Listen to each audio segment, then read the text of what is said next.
భారత్ మాతా కి జై. జై సియారాం. ఇవాళ మన భారతదేశానికి స్వతంత్రం వచ్చే దినము. ఇవాళనే బ్రిటిష్ రాజ్యం మన భారతదేశం పైన నుంచి ఖతమైంది. ఎంతోమంది దేశభక్తులు బ్రిటిష్ వాళ్ళకి తరిమి కొట్టి భారతదేశం నుంచి తరిమేసేసినారు, పంపించేసినారు. ఇవాళనే మన భారతదేశానికి స్వతంత్రం వచ్చే రోజు. కానీ దురదృష్టం ఏంటంటే చాలా మంది ఇవాళ యువకులు నైట్ పూట మేలుకోవాలి, మధ్యాహ్నం వరకు పండుకోవాలి. చాలా వరకు యువకుల్లో ఈ విధంగా ఒక వాతావరణం క్రియేట్ అయింది. ఎవరు జిమ్కి వెళ్తలేదు, హెల్త్ గురించి ఇవాళ ఎవరు ఆలోచన చేస్తలేదు. చాలా మంది యువకులకి హార్ట్ అటాక్ వచ్చి చనిపోతున్నారు. ఇవాళ భారతదేశానికి స్వతంత్రం వచ్చే రోజు. ఇవాళ ఎంతమంది యువకులు ఉన్నారు, ఆయన బస్తీలో కానీ, ఆయన గల్లీలో కానీ, ఆయన కాలనీలో కానీ మేము కూడా భారతదేశం జెండా ఎగిరిపించి భారతదేశం స్వతంత్రం ఇవాళనే వచ్చిందని సెలబ్రేషన్ చేస్తున్నారు. చాలా తక్కువ, చాలా అంటే చాలా తక్కువ.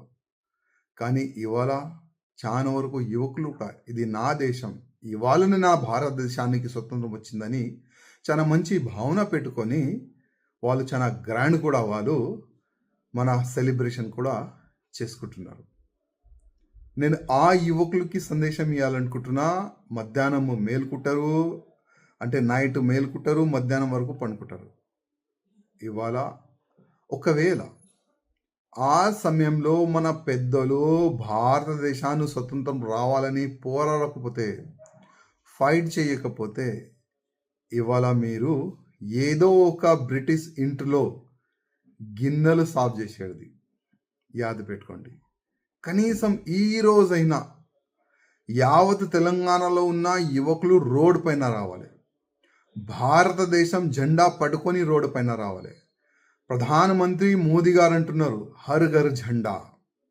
ఇవాళ చాలా మంది కార్యకర్తలు ఇంటింటికి భారతదేశం జెండా పంచుతున్నారు. మీ ఇంటి పైన పెట్టండి అని ఒక మంచి సందేశం ప్రధానమంత్రి మోదీ గారు ఇస్తున్నారు. కానీ ఆ మోదీ గారు ఇచ్చిన సందేశానికి ఎంతమంది ఫాలో చేస్తున్నారు కొద్దిగా ఆలోచన చేయాలి. యువకుల్లారా, ఇది ధర్మం మనది, ఇది దేశం మనది. దేశ రక్షణ మన పైన బాధ్యత ఉంటుంది, ధర్మ రక్షణ మన పైననే బాధ్యత ఉంటుంది. అందుకోసం ప్రతి ఒక్క యువకులకి నా ఒక నివేదిక, కనీసం ఈ రోజైనా ప్రతి ఒక్క యువకులు బయటికి వచ్చి ఇవాళనే మన భారతదేశానికి స్వతంత్రం వచ్చిందని సెలబ్రేషన్ చేస్తే చాలా బాగుంటుందని నేను అనుకుంటున్నాను. భారత్ మాతాకి జై. జై సియారాం.